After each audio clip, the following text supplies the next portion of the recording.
সুপ্রভাত, স্বাগত CTVN education online নিয়ে তোমাদের সঙ্গে রয়েছি আমি ভাস্বতী।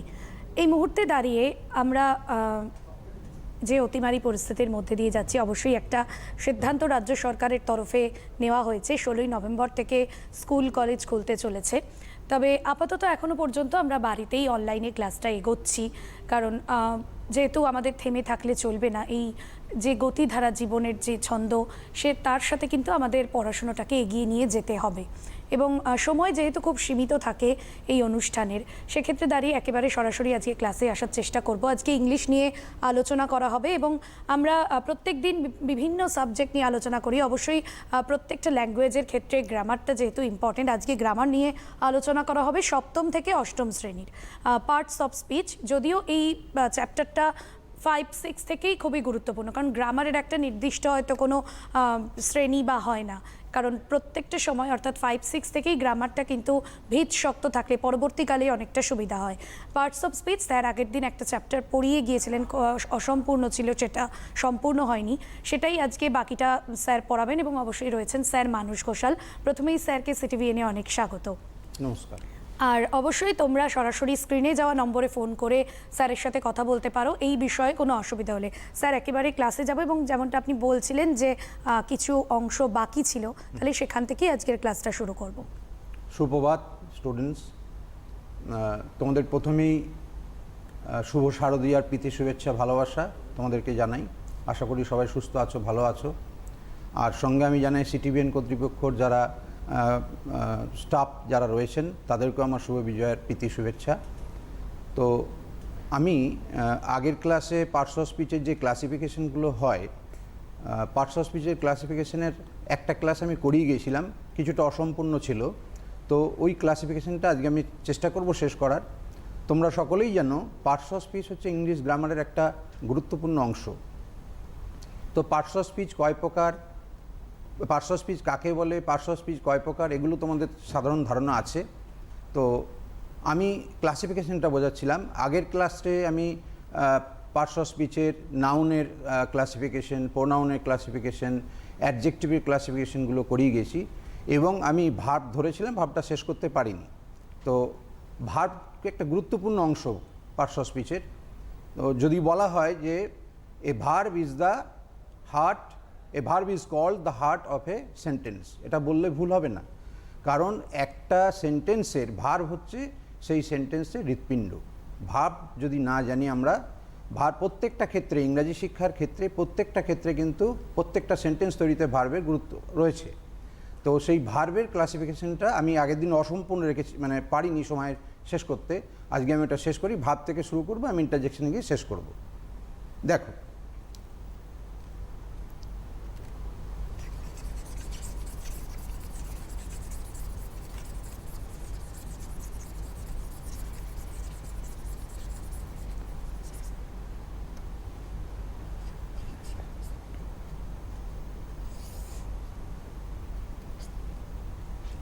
প্রথমেই বলি ভার্বের সংজ্ঞা তোমরা কম বেশি সবাই জানো, তো আমি একবার বলে দিই। যে ওয়ার্ড দ্বারা কোনো কিছু হওয়া, কোনো কিছু থাকা, কোনো কিছু কাজ করা বোঝায় তাকে বলা হয় ভার্ব। তো ভার্বকে আমরা প্রথমত দুটো ভাগে ভাগ করে নিই।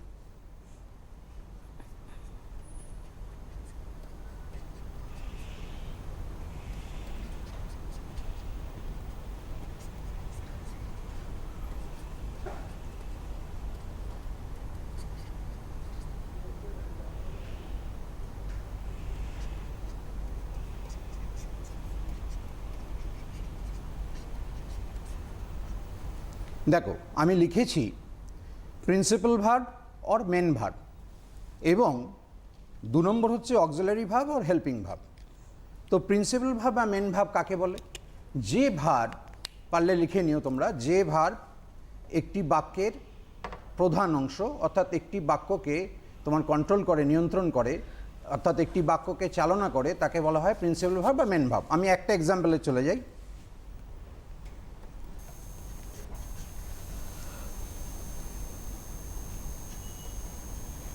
আমি লিখেছি, দেখো, হি ইটস রাইস। এখানে ইটসই একমাত্র ভার্ব, এই জন্য ইটসটা হচ্ছে এখানে প্রিন্সিপাল ভার্ব, মেন ভার্ব। এবার অক্সিলারি বা হেল্পিং ভার্বে আমি যদি যাই,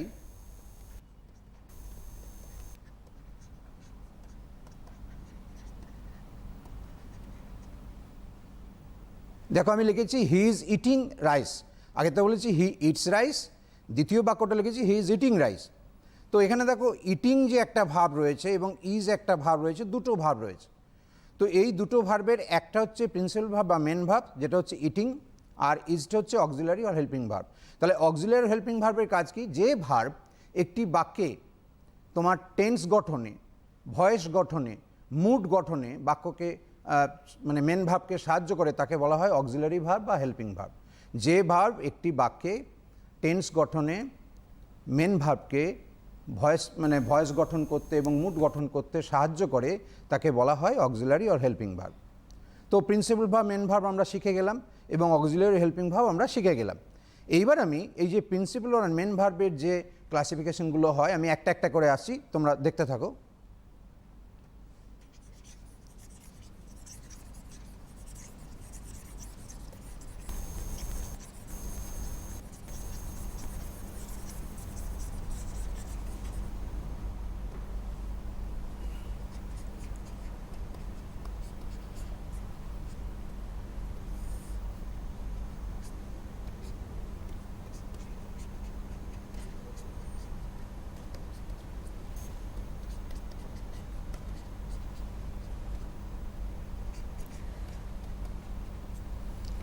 দেখো একটা লিখেছি আমি ট্রানজিটিভ ভার্ব, একটা লিখেছি ইনট্রানজিটিভ ভার্ব। আমরা মেন ভার্বের ক্লাসিফিকেশনগুলো শিখছি।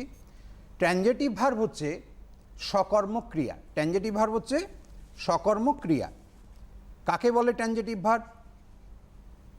যে ভার্বের মধ্যে অবজেক্ট থাকে তাকে বলা হয় ট্রানজিটিভ ভার্ব বা সকর্মক ক্রিয়া। যে ভার্বের মধ্যে অবজেক্ট থাকে তাকে ট্রানজিটিভ ভার্ব বা সকর্মক ক্রিয়া বলে, আর যে ভার্বের মধ্যে অবজেক্ট থাকে না তাকে বলা হয় ইনট্রানজিটিভ ভার্ব বা অকর্মক ক্রিয়া। আমি এক্সাম্পল দিয়ে একটু দেখিয়ে দিই।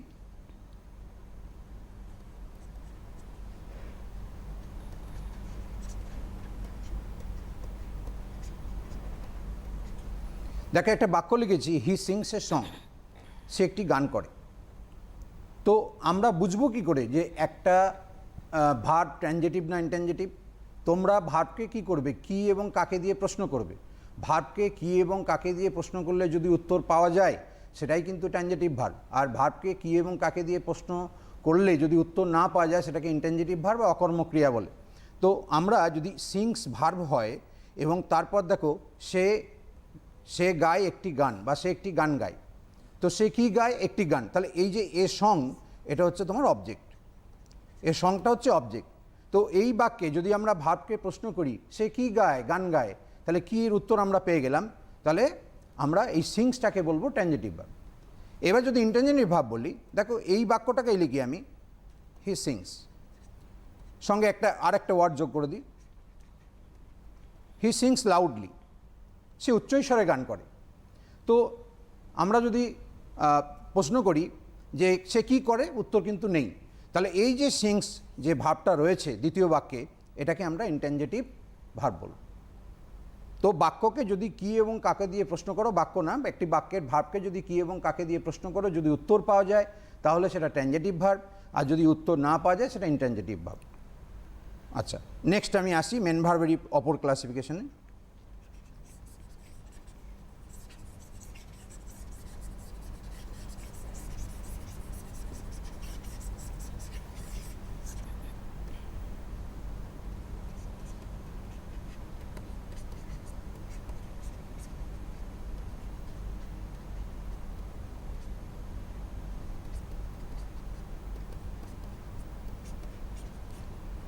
দেখো লিখেছি আমি ফাইনাইট ভার্ব এবং নন ফাইনাইট ভার্ব।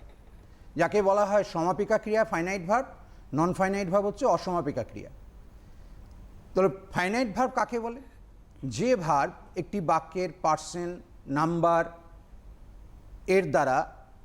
নাম্বারের দ্বারা কন্ট্রোল হয় তাকে বলা হয় ফাইনাইট ভার্ব। আর যে ভার্ব বাক্যের পার্সন নাম্বার এবং তোমার সময় দ্বারা নির্ধারিত হয় না তাকে বলা হয় নন ফাইনাইট ভার্ব। যে ভার্ব বাক্যের পার্সন নাম্বার এবং সময় দ্বারা নির্ধারিত হয় তাকে ফাইনাইট ভার্ব বলে। এক্সাম্পল আসি আমি,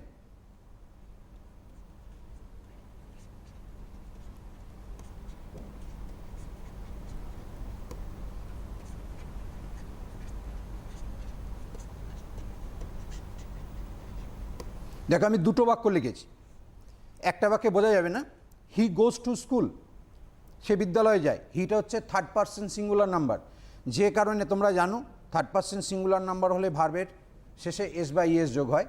তাহলে হি গোজ যে বললাম আমরা, এই যে গোজটা, এই গোজটা ফাইনাইট ভার্ব, কারণ হিটা সাবজেক্টটা কি আছে, থার্ড পারসন সিঙ্গুলার নাম্বারে আছে। খেয়াল করো, আমি পরের বাক্যটা লিখেছি দে গো টু স্কুল, তাহলে হি গোজ টু স্কুল হলো, আর দের ক্ষেত্রে গো হলো।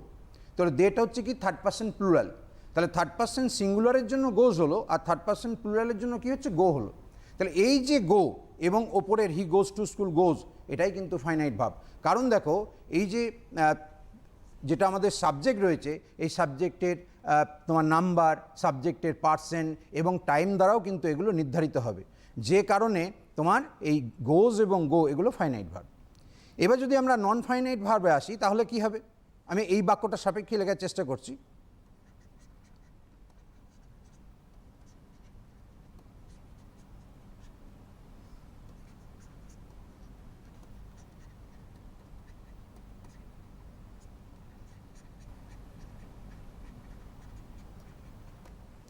দেখো, আমি লিখেছি going to school he sits in the classroom, অর্থাৎ বিদ্যালয়ে গিয়া সে ক্লাসরুমে বসলো বা সে ক্লাসরুমে বসে, বিদ্যালয়ে গিয়া সে ক্লাসরুমে বসে।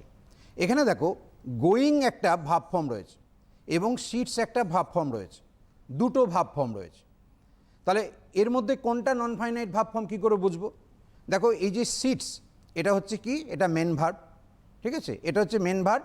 আর এই যে গোয়িং, যে তোমার গোয়ের সঙ্গে আইএনজি যোগ করা আছে, এই গোয়িং যে ভার্বটা, এটা কিন্তু নন ফাইনাইট ভার্ব।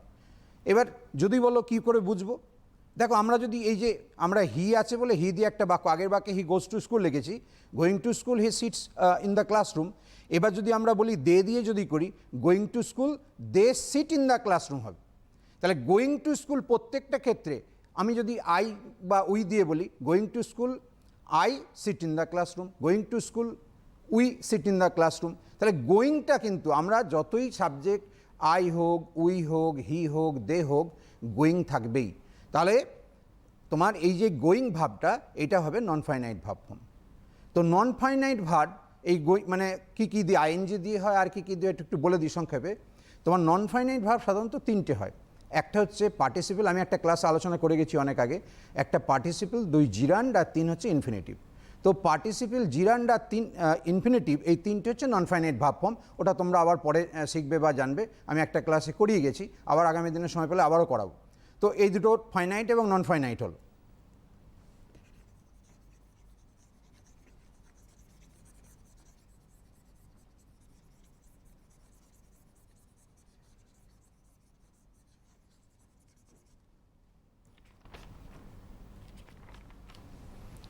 এবার দেখো,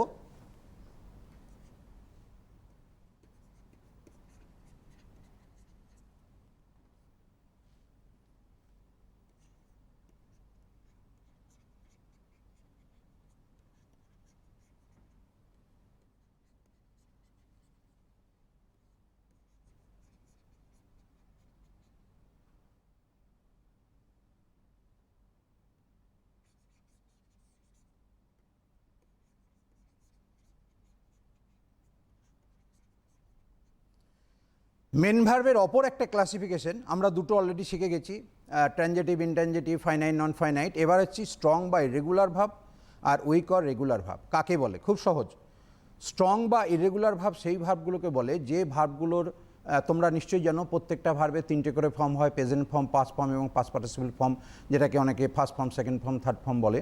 তো এই যখন আমরা কোনো ভার্বের যখন ফর্ম চেঞ্জ করি, অর্থাৎ তোমার প্রেজেন্ট ফর্ম, পাস্ট ফর্ম এবং পাস্ট পার্টিসিপল করি, তখন আমরা অনেক সময় কি করি, তোমার সেই সংশ্লিষ্ট ভার্বের তোমার হয় যেগুলো ভাওয়েল, সেই ভাওয়েলে চেঞ্জ করি বা অন্য কোনোভাবে চেঞ্জ করি, মানে সেকেন্ড ফর্ম এবং থার্ড ফর্ম করতে গিয়ে।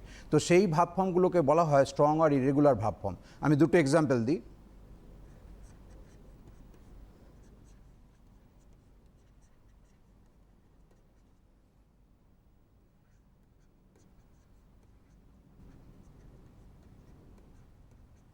দেখো, আমি লিখেছি দুটো ভাব ফর্মে, একটা ইট, পাস্ট টেন্স হচ্ছে এট, থার্ড ফর্ম হচ্ছে বা পাস্ট পার্টিসিপল ফর্ম হচ্ছে ইটেন।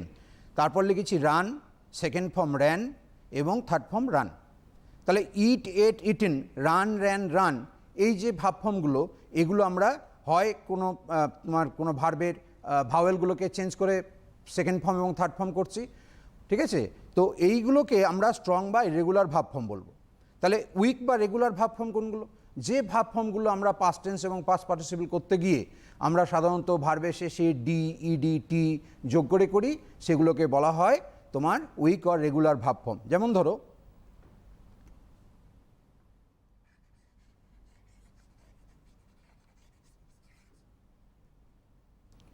আমরা যদি লিখি কল, প্রেজেন্ট ফর্ম,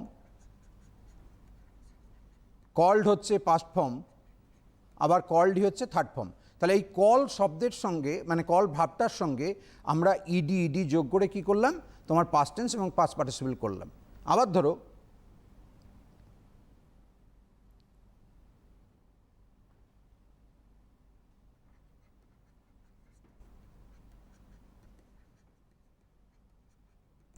দেখো সে, এই সেটার past form said, third form said. তো আমরা যে ভার্বগুলোর পাস্ট ফর্ম এবং পাস্ট পার্টিসিপল গঠন করতে গিয়ে ভার্বের শেষে ডি, ইডি, টি যোগ করে, যেমন ধরো ড্রিম, ড্রিমের পাস্ট ফর্ম ড্রিমড, থার্ড ফর্মও ড্রিম, DREAMT, এই ধরনের ভাবগুলোকে আমরা উইক ভাব বা রেগুলার ভাব ফর্ম বলব।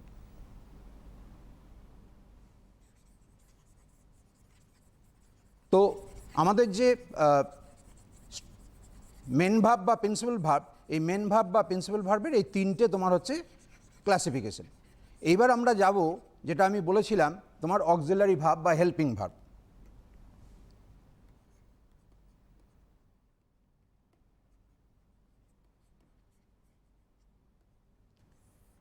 তো অক্সিলারি বা হেল্পিং ভাবকে আমরা দুই ভাগে ভাগ করব।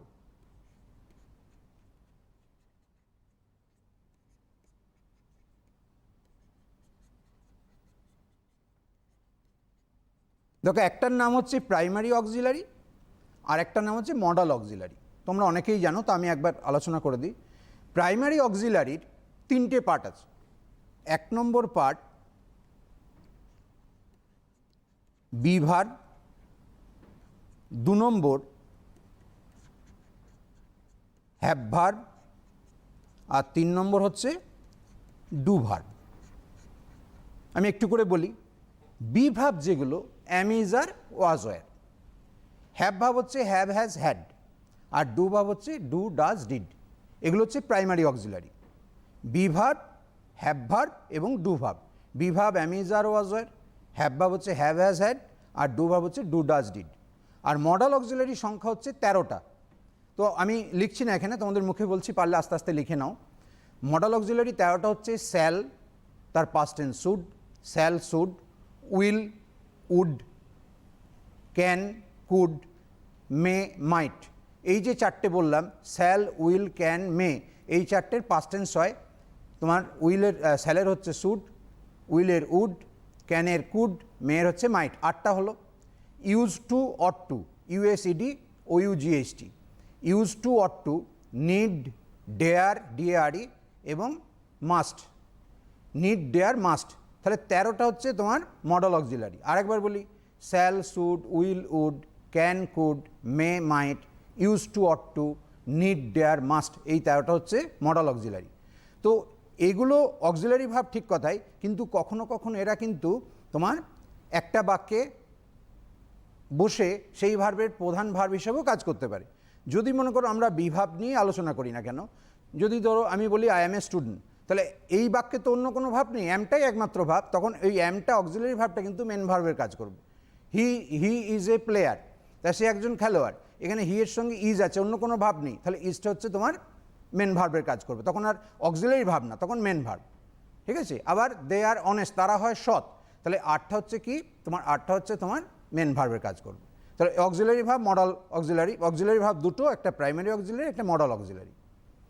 আচ্ছা,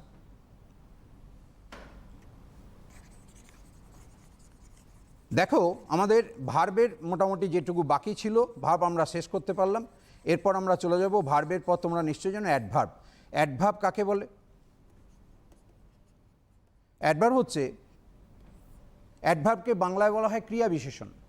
অর্থাৎ যে ওয়ার্ড দ্বারা একটি অ্যাডজেক্টিভ, একটি ভার্ব বা একটি অন্য কোনো অ্যাডভার্বের অবস্থাকে প্রকাশ করে তাকে বলা হয় অ্যাডভার্ব। এটা তোমরা জানো।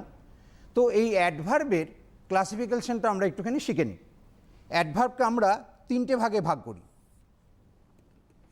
একটা আমরা নাম দিই সিম্পল অ্যাডভার্ব, দ্বিতীয় ভাগের নাম দিই আমরা রিলেটিভ অ্যাডভার্ব, আর 3 নম্বর নাম দিচ্ছি আমরা ইন্টারোগেটিভ অ্যাডভার্ব।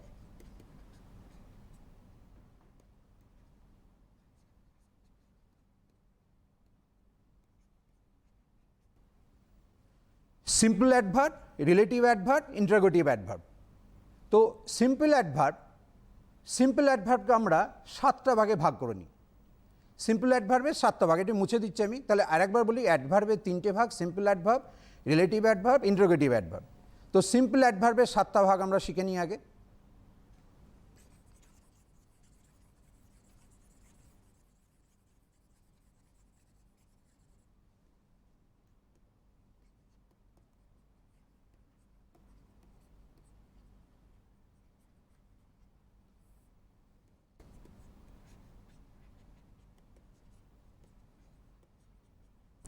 প্রথমে আমি লিখেছি সিম্পল অ্যাডভার্বের adverb of place. Adverb of place অর্থাৎ যে অ্যাডভার্বগুলোর দ্বারা প্লেসকে মানে প্লেসকে বোঝানো হয় তাকে বলা হয় তোমার অ্যাডভার্ব অফ প্লেস সিম্পল অ্যাডভার্বের। কোনগুলো? Here, there, up, down, in, near, এগুলো হচ্ছে তোমার অ্যাডভার্ব অফ প্লেস। সিম্পল অ্যাডভার্বের অ্যাডভার্ব অফ প্লেস হচ্ছে here, there, up, down, near, in, এগুলো হচ্ছে অ্যাডভার্ব অফ প্লেস। 2 নম্বর অ্যাডভার্ব অফ টাইম, অর্থাৎ সময় বোঝাবে, যে অ্যাডভার্বগুলোর দ্বারা সময় বোঝায়। যেমন ধরো নাও, দেন, এগো, বিফোর, শুন, তোমরা বিভিন্ন বাক্যে ব্যবহার করো এগুলো। তো এগুলো হচ্ছে অ্যাডভার্ব অফ টাইম। 3 হচ্ছে অ্যাডভার্ব অফ ম্যানার। ম্যানার হচ্ছে হাউ দিয়ে বোঝায়। অ্যাডভার্ব অফ ম্যানার, তোমার ম্যানার হচ্ছে বাংলায় যাকে বলা হয় ধরন। তো হাউ দিয়ে বোঝাবে। তাহলে ম্যানার কোনগুলো? ক্লিয়ারলি, স্লোলি, জেন্টলি, কুইকলি, এগুলো হচ্ছে অ্যাডভার্ব অফ ম্যানার। তাহলে adverb of place, adverb of time, adverb of manner. 4 number adverb of degree. Degree কি? ডিগ্রি হচ্ছে তুলনা। ডিগ্রি হচ্ছে তুলনা। তো তুলনা করতে আমরা যে অ্যাডভার্বগুলো ব্যবহার করি সেগুলো হচ্ছে অ্যাডভার্ব অফ ডিগ্রি। যেমন হচ্ছে ধরো very, well, TOO, enough, almost, এগুলো হচ্ছে অ্যাডভার্ব অফ ডিগ্রি। 5 নম্বর আমরা লিখব adverb of cause or effect. Adverb of cause or effect অর্থাৎ যে অ্যাডভার্বগুলোর দ্বারা আমরা কারণ বা ফল বোঝাতে ব্যবহার করি তাকে অ্যাডভার্ব অফ তোমার কজ অর এফেক্ট বলা হয়। যেগুলো হচ্ছে সো, হোয়াই, দেয়ারফোর, অ্যাজ, এগুলো হচ্ছে তোমার adverb of cause or effect. 5টা হলো।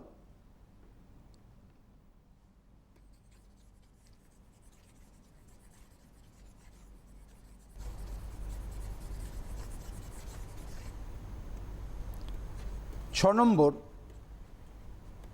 Adverb of frequency. আর 7 নম্বর হচ্ছে adverb of affirmation or negation. তাহলে 6 নম্বরটা আমি আলোচনা করি অ্যাডভার্ব অফ ফ্রিকোয়েন্সি। ফ্রিকোয়েন্সি হচ্ছে সময়কাল বা সময়সীমা। যেমন ধরো ওয়ান্স, অলওয়েজ, অফন, এই শব্দগুলোকে আমরা, এই অ্যাডভার্বগুলোকে আমরা বলবো অ্যাডভার্ব অফ ফ্রিকোয়েন্সি। আর adverb of affirmation or negation অর্থাৎ যেটা আমরা হ্যাঁ বাচক বা না সূচক মানে কোনো বাক্য বোঝাতে ব্যবহার করি সেটাকে আমরা adverb of affirmation or negation ব্যবহার করব। যেমন ধরো ইয়েস বলি আমরা, নো বলি, শিওরলি বলি, সার্টেনলি বলি, ট্রুলি বলি। তো এই মানে surely, certainly, truly, yes, no, এই ওয়ার্ডগুলোকে বা এই অ্যাডভার্বগুলোকে আমরা বলবো adverb of affirmation or negation. অর্থাৎ সিম্পল যে অ্যাডভার্ব আছে, সিম্পল অ্যাডভার্বের 7টা ভাগ। এই 7টা ভাগ আমরা সংক্ষেপে আলোচনা করলাম। এইবার আমরা যাব পরের যে অ্যাডভার্ব অফ তোমার রিলেটিভ অ্যাডভার্ব এবং ইন্টারোগেটিভ অ্যাডভার্ব।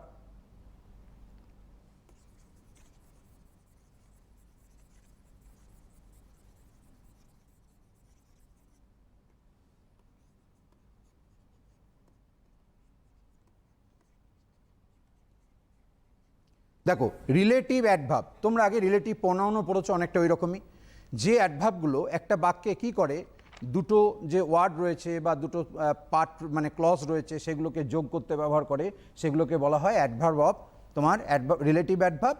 তো কোনগুলো, যেমন ধরো হোয়ার, হোয়াই, হাউ, হোয়েন, এগুলো হচ্ছে তোমার রিলেটিভ অ্যাডভার্ব। আমি একটা এক্সাম্পল দিয়ে দেখাই।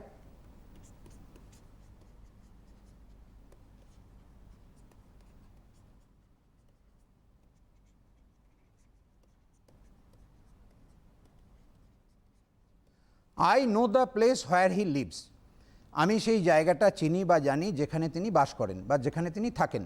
তাহলে এখানে দেখো এই যে হোয়ার, এই হোয়ার অ্যাডভার্বটি কী করছে, আই নো দ্য প্লেস এই এই মানে তোমার ক্লজকে হোয়ার মানে হি লিভস এই ক্লজের সঙ্গে কী করছে, যোগ করছে, ওই জন্য রিলেশন তৈরি করছে বলে এটাকে রিলেটিভ অ্যাডভার্ব বলা হচ্ছে।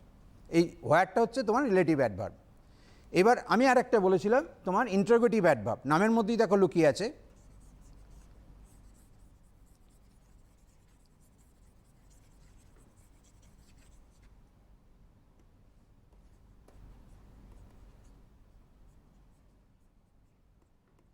ইন্টারোগেটিভ মানে কি, প্রশ্নবোধক বা প্রশ্নবাচক।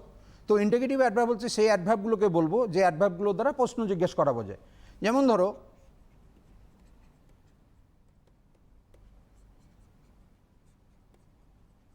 হোয়েন উইল ইউ কাম, তুমি কখন আসবে। তাহলে এই যে হোয়েন শব্দটি, এটা কিন্তু ইন্টারোগেটিভ অ্যাডভার্বের উদাহরণ। তাহলে মানে তোমার হোয়েন বলো, হোয়াই বলো, হোয়ার বলো, হাউ বলো, এগুলো সব কিন্তু ইন্টারোগেটিভ অ্যাডভার্বের মানে তোমার উদাহরণ। তাহলে অ্যাডভার্ব আমাদের এখানেই হলো, মানে অ্যাডভার্বের আর কিছু বেশি জানার দরকার নেই, প্র্যাকটিস করতে হবে এরপর। এরপর দেখো প্রিপোজিশন। প্রিপোজিশন কাকে বলে একটু মুখে বলি আমি। প্রিপোজিশন,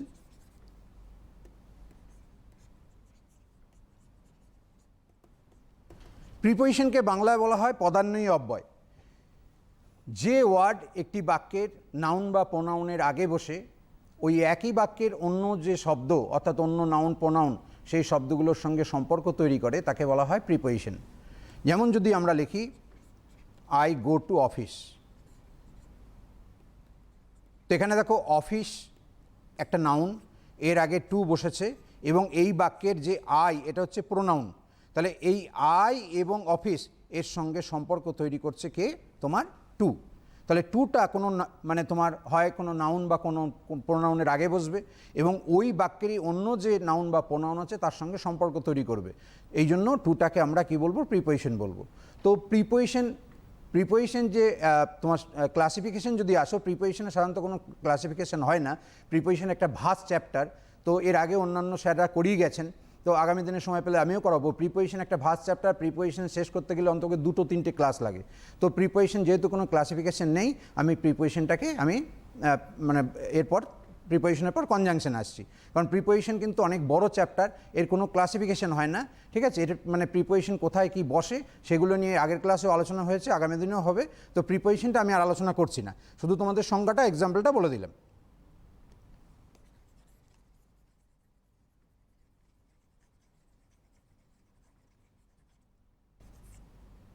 এরপর আমি দেখো কনজাংশনে আসবো।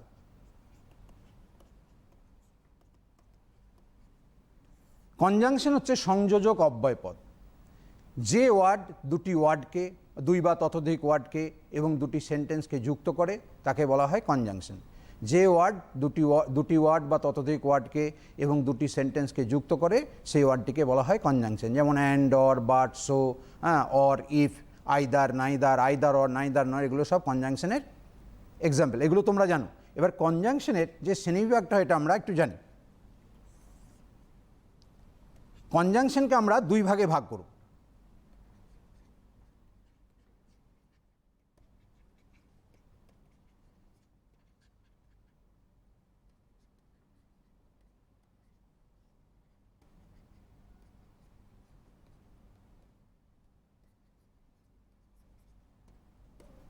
দেখো একটা হচ্ছে কোঅর্ডিনেটিং কনজাংশন, একটা সাবঅর্ডিনেটিং কনজাংশন। তোমরা কনজাংশন কাকে বলে জানো, কিন্তু শ্রেণীবিভাগ অনেকে জানো না। কোঅর্ডিনেটিং কনজাংশন এবং সাবঅর্ডিনেটিং কনজাংশন। কোঅর্ডিনেটিং কনজাংশন এর একটা অপর নাম আছে যেটাকে বলা হয় তোমার লিঙ্কার্স।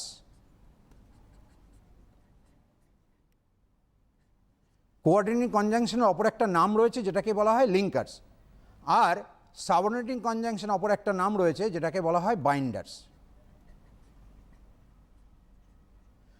তো কোঅর্ডিনেটিং কনজাংশনের যে লিঙ্কারগুলো, কোনগুলো লিঙ্কার? এক হচ্ছে বাট, লিখে নাও তোমরা, but, and, so, therefore, or, for, নর, দেন, ইয়েট ইত্যাদি, এগুলোকে বলা হয় কোঅর্ডিনেটিং কনজাংশন লিঙ্কার। আর যেটা হচ্ছে সাবঅর্ডিনেটিং কনজাংশন, যেটাকে বাইন্ডার বলা হয়, সেগুলো হচ্ছে কি as, since, because, if, therefore, after, that, etcetera, এগুলো হচ্ছে তোমার সাবঅর্ডিনেটিং কনজাংশন বা বাইন্ডার্স। তো এই কোঅর্ডিনেটিং এবং সাবঅর্ডিনেটিং কনজাংশন খুব গুরুত্বপূর্ণ তোমার দুটো ক্ষেত্রে। যখন তোমরা ক্লজ শিখবে বা ক্লজ শিখেছো হয়তো, তো ক্লজ যেটাকে আমরা বলি বাক্যাংশ, যে ক্লজ শেখার ক্ষেত্রে কিন্তু এই কোঅর্ডিনেটিং কনজাংশন বা লিঙ্কার্স এবং সাবঅর্ডিনেটিং কনজাংশন বা বাইন্ডার্সের কিন্তু খুব গুরুত্ব আছে, ঠিক আছে? তো এগুলো তোমরা যখন ক্লজ শিখবে তখন এগুলো শিখবে।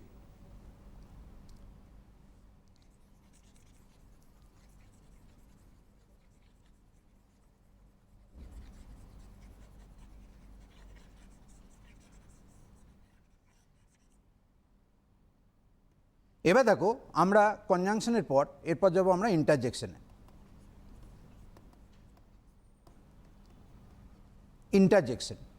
ইন্টারজেকশন হচ্ছে আবেগসূচক অব্যয়। কাকে বলে? যে ওয়ার্ড দ্বারা মনের কোনো আবেগকে প্রকাশ করে, সেটা দুঃখ হোক, ঘৃণা হোক, ভয় হোক, বিস্ময় হোক, এই শব্দগুলো আমরা মানে এই মনের এই অবস্থাগুলো যে ওয়ার্ডের দ্বারা প্রকাশ করি তাকে বলা হয় ইন্টারজেকশন, অর্থাৎ আবেগসূচক অব্যয়। তো ইন্টারজেকশনের সাধারণত কোনো ক্লাসিফিকেশন হয় না। তো ক্লাসিফিকেশন না হলেও আমি একটুখানি শিখিয়ে দিই তোমাদের যে কখন কোন ইন্টারজেকশনগুলো আমরা ব্যবহার করব। যেমন ধরো, যদি আমরা সারপ্রাইজ বোঝাতে ব্যবহার করি, তখন যে কনজাংশনটা ব্যবহার করা সাধারণত কি হয়? ও চিহ্নটা দেখে নাও, এক্সক্লামেশন সাইন। সারপ্রাইজের ক্ষেত্রে আমরা ও ব্যবহার করব। 2 নম্বর, স্যাটিসফ্যাকশন যখন হবে, স্যাটিসফ্যাকশন মানে কি? পরিতৃপ্তি বা সন্তুষ্টি, তখন আমরা আ ব্যবহার করব। তাহলে সারপ্রাইজের ক্ষেত্রে ও, স্যাটিসফ্যাকশনের ক্ষেত্রে আ, এ এইচ। 3 নম্বর, আমরা যখন এক্সাইটমেন্ট মানে কি? উত্তেজনা। উত্তেজনাতে আমরা সাধারণত ব্যবহার করি যে ইন্টারজেকশনটা, সেটা হচ্ছে ইপি।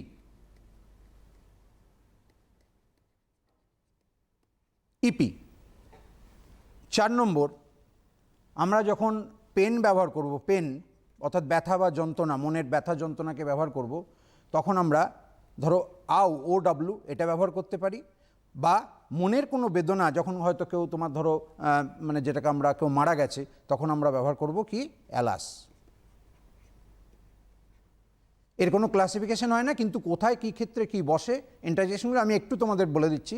সারপ্রাইজের ক্ষেত্রে ও, স্যাটিসফ্যাকশনের ক্ষেত্রে আ, এক্সাইটমেন্ট ক্ষেত্রে ইপি, এবং পেনের ক্ষেত্রে ও এবং অ্যালাস।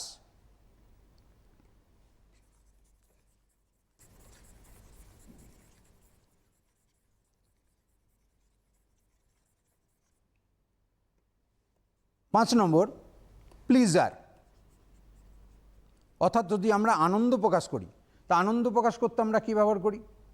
এক হচ্ছে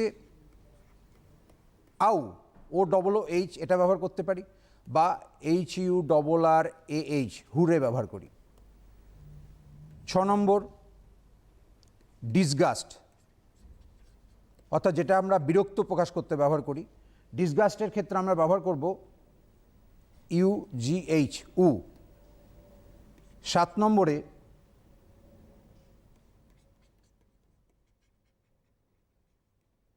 এক্সজশন, অর্থাৎ ক্লান্তি, PHEW, ফিউ। 8 নম্বর, কন্টেম্পট, ঘৃণা, FI, ঘৃণার ক্ষেত্রে ফাই, ঘৃণার ক্ষেত্রে ফাই।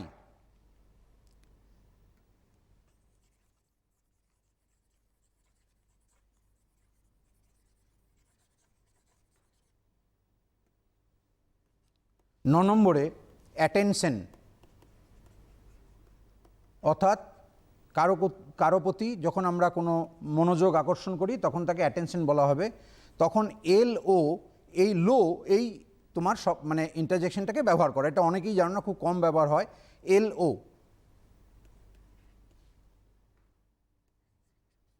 কল ডাকের ক্ষেত্রে হো এইচ ও। 11 নম্বর অ্যাপ্রুভাল অর্থাৎ অনুমোদন, সেক্ষেত্রে আমরা এক্সেলেন্ট করতে পারি। এক্সেলেন্ট অনেক ক্ষেত্রেই ব্যবহার করা হয়, তো অ্যাপ্রুভালের ক্ষেত্রে এক্সেলেন্ট ব্যবহার করা হয়।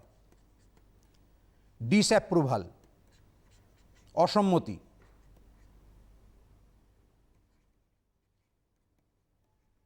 নো সঙ্গে আমরা নেভার, আমরা বলি না নো নেভার, তাহলে সেটা ডিসঅ্যাপ্রুভালের ক্ষেত্রে নো নেভার এই ইন্টারজেকশনটা ব্যবহার করি।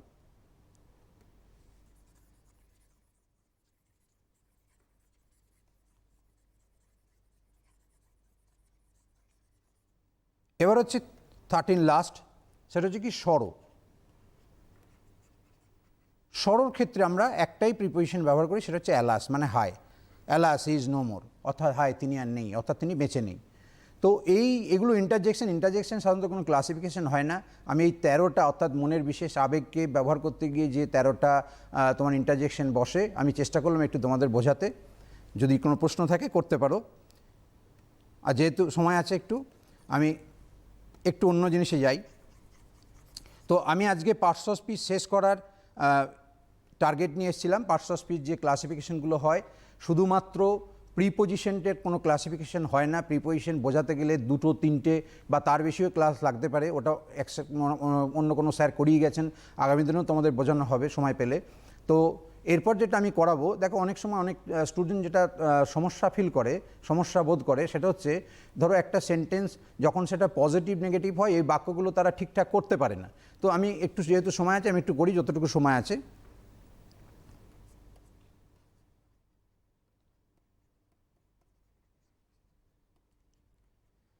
আই অ্যাম অ্যান ইন্ডিয়ান, এই বাক্যটা হচ্ছে পজিটিভ সেন্টেন্স। এই বাক্যটাকে যদি নেগেটিভ করা হয়, খুব সহজ, তোমরা যেহেতু এগুলো 5, 6ও শেখানো হয়, সপ্তম অষ্টম শ্রেণীতে অনেকে ভুল করো তোমরা, তো সেক্ষেত্রে এটা খুব সহজ হবে, আই অ্যাম নট ইন্ডিয়ান। কেন এটা খুব সহজ হয়ে গেল? যেহেতু অ্যাম যে বিভাব বা অক্সিলারি ভাব, এখানে মেন ভার্বের কাজ করছে, তো ওই অ্যাম ইজ আর ওয়াজ আরের পর যদি তুমি নট বসিয়ে দাও, তাহলে কিন্তু এটা পজিটিভ থেকে নেগেটিভ হয়ে যাবে। এটা খুব সহজ। স্যার একটা আমরা ফোন রিসিভ করে নেব। কে রয়েছো ফোনে, কোথা থেকে বলছো, নাম বলো। হ্যালো, হ্যাঁ বলো, তোমার নাম বলো, কোথা থেকে বলছো, প্রশ্নটা বলো। আমি আগরতলা থেকে বলছি। আচ্ছা, আগরতলা থেকে। তোমার প্রশ্নটা বলো।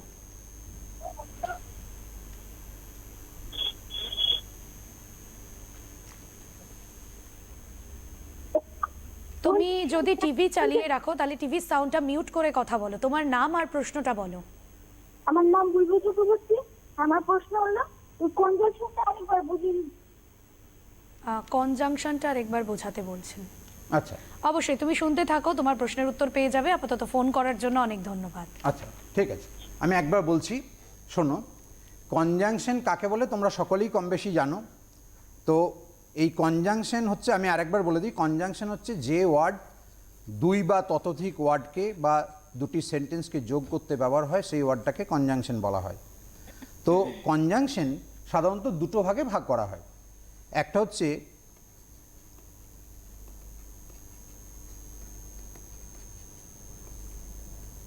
এক নম্বর কোঅর্ডিনেটিং,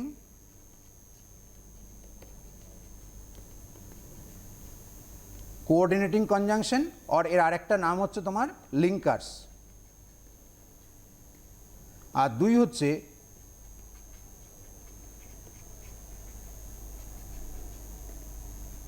সাবঅর্ডিনেটিং কনজাংশন, যাকে বলা হয় বাইন্ডার্স। তো কনজাংশনের একটা পার্ট হচ্ছে কোঅর্ডিনেটিং কনজাংশন, যাকে লিঙ্কার্স বলা হয়। লিঙ্ক থেকে লিঙ্কার্স, মানে লিঙ্ক মানে কি, দুটোর মধ্যে সংযোগ তৈরি করে। আর সাবঅর্ডিনেটিং কনজাংশন যাকে বলা হয় বাইন্ডার্স, বাইন্ড মানে বাঁধা, অর্থাৎ দুটো সেন্টেন্সের মধ্যে বাঁধন সৃষ্টি করে। তো কোঅর্ডিনেটিং কনজাংশন যেগুলো, সেগুলো কোনগুলো? কোঅর্ডিনেট কনজাংশন আমি লিখে দিচ্ছি এক্সামেরগুলো।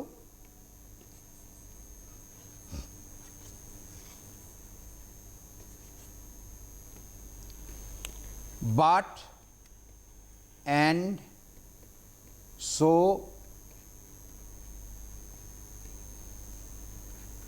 therefore or for nor then sir আজকে ক্লাস এখানেই শেষ করতে হচ্ছে কারণ আমাদের হাতে একদমই সময় নেই। যারা আজকে লাইভ স্ট্রিমটা দেখতে পারোনি তারা অবশ্যই আমাদের রেকর্ডেড অনুষ্ঠানটা দেখে নেবে। আপাতত তোমরা সকলে ভালো থেকো, সুস্থ থেকো। আগামী অন্যান্য পর্বের জন্য নজর থাকুক সিটিভিএনে। নমস্কার।